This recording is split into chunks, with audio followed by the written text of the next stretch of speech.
Alright, another quick video. I think I figured out what's going on. I don't know how to fix it.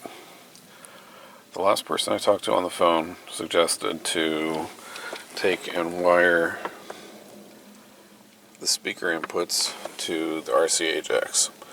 Well, I only have the one channel wired because that's all I had conveniently sitting around, but while testing this, I noticed something. So,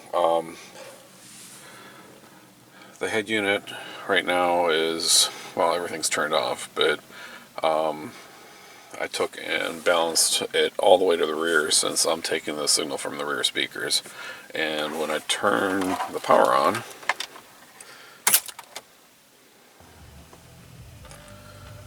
I don't know if you can hear it, but I'm not getting the output from the rear speakers. But the sub and the sub amp are turned on.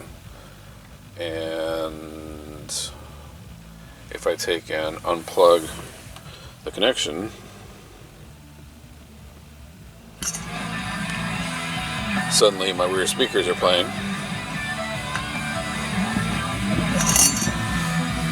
Plug it back in and probably can't tell, but I have sub output now. I think what's happening is both inputs on this sub are causing the amplifier circuit in both the factory stereo and the aftermarket head unit I tested this on a bench on to go into like a protect mode, and when I unplug it, it starts up again, and plug it back in and it works. So how do I fix that? Actually, just to test it, I just pulled the RCA connection and plugged it back into the high-level connection, and I'm going to try it again with the head unit set the same way.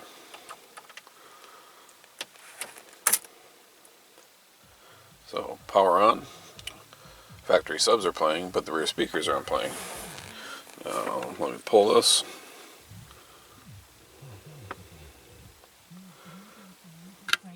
Oh, rear speakers are playing now.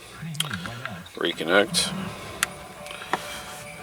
And I've got sub output, and the rear speakers are still playing. So yeah, either one of the inputs on your sub amp are actually causing the factory radio speaker outputs or the aftermarket head unit speaker outputs to maybe overload or something along those lines. Maybe it's seeing it as a short, I don't know. Alright,